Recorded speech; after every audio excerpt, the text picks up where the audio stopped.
चलिए यहाँ एक रोचक चीज को देखते हैं। ये एक टेट्रिस नाम के वीडियो गेम का एक स्क्रीनशॉट यहाँ लगा है।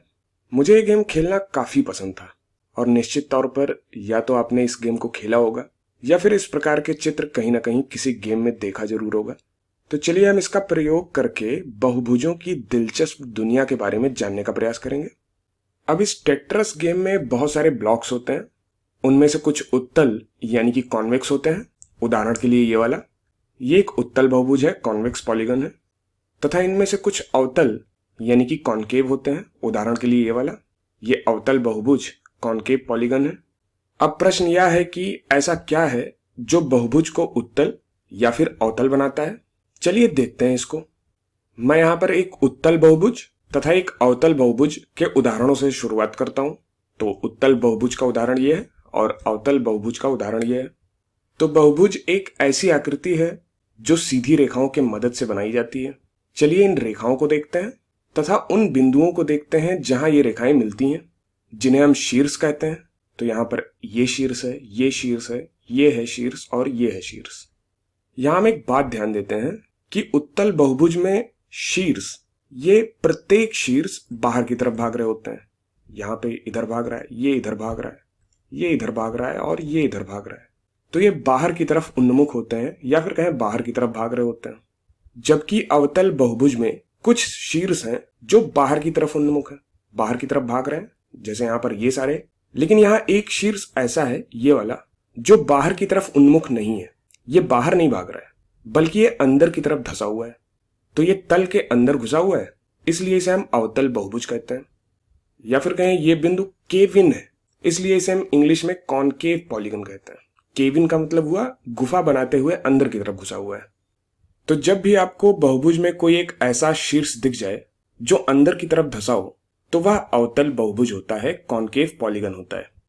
चलिए कुछ और उदाहरणों को देखते हैं। तो यहाँ पर एक उदाहरण उत्तल बहुभुज का और यहाँ पर यह उदाहरण है अवतल बहुभुज का। उत्तल तथा अवतल बहुभुजों का वर्गीकरण अंतःकोणों यानी कि इंटीरियर एंगल्स के माप के आधार पर किया जाता है। जब मैं अंतःकोण कहता हूं तो मैं उन कोणों की बात कर रहा हूं जो बहुभुज की सीमा के अंदर है। तो चलिए पहले इस बहुभुज का नामकरण कर लेते हैं। तो इसे हम ABC लिखते हैं।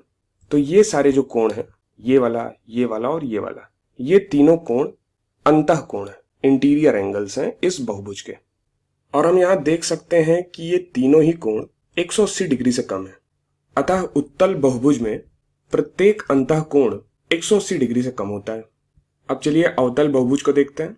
तो चलिए सबसे पहले इसका नामकरण कर देते हैं। तो इसे हम ABCD बुलाते हैं।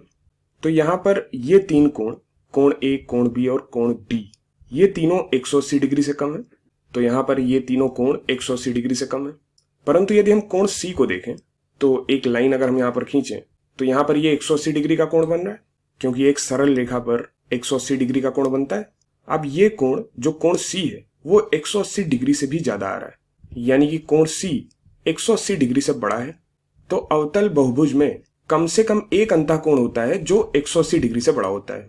कम से कम एक अंतःकोण जो 180 डिग्री से बड़ा है। एक से ज्यादा अंतःकोण भी हो सकते हैं जो 180 डिग्री से बड़े हों, लेकिन कम से कम एक जरूर मिलेगा जो 180 डिग्री से बड़ा हो। चलिए कुछ और उदाहरणों को देखते हैं और अब बहुभुजों के विकर्णों के बारे में बात करते हैं।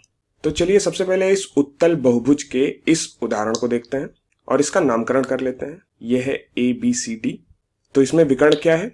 अगर मैं बिंदु A से विकर्ण खींचना चाहूं तो मैं A के आसन्न बिंदुओं जो कि B और D हैं, इनको छोड़ देता हूं। अब जो बाकी बिंदु बच रहे हैं, जो यहां पर केवल बिंदु C है, उसको A से मिलाता हूं। तो यहां पर ये एक विकर्ण AC होगा और दूसरा विकर्ण DB होगा। अब चलिए इस दूसरे उदाहरण में भी विकर्णों को खींच लेते हैं। तो अब यहां पर हमने एक चीज देखा कि सभी विकर्ण बहुभुज के अभ्यंतर में स्थित होते हैं, अर्थात सारे के सारे विकर्ण इन दोनों ही उदाहरणों में बहुभुज के अंदर। तो उत्तल बहुभुज में विकर्ण बहुभुज के अभ्यंतर में स्थित होते हैं। अब चलिए अवतल बहुभुज के इस उदाहरण में विकर्णों को खींचते हैं। तो यहां पर ये सारे विकर्ण हैं। अब यदि मैं इस शीर्ष को इस शीर्ष से मिलाऊं तो मुझे ये विकर्ण मिलेगा और ये बहुभुज के बाहर स्थित है।